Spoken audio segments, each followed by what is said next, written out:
अहिल्यानगर जिल्ह्यातील शेवगाव नगर परिषद निवडणूक यंदा महायुतीमधील फुटीमुळे अधिकच चुरशीची बनली आहे. महायुतीच्या घटक पक्षांनी स्वतंत्रपणे उमेदवार उतरवल्यानं उमेदवारांसह मतदारांची मोठी कसरत होणार आहे.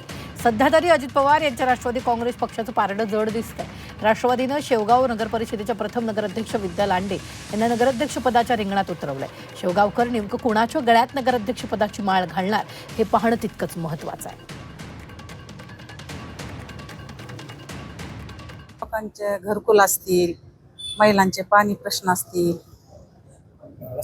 रस्ते असतील, यावर आम्ही जास्त लक्ष देणार आहे. 40 वर्षाचे कामं आणि आता मी होते सत्तेवर तेव्हा कमीत कमी 6 दिवसाला 4 दिवसाला तरी पाणी येत होतं. आता म्हणजे 25 दिवस 20 दिवस पाणी येत नाही.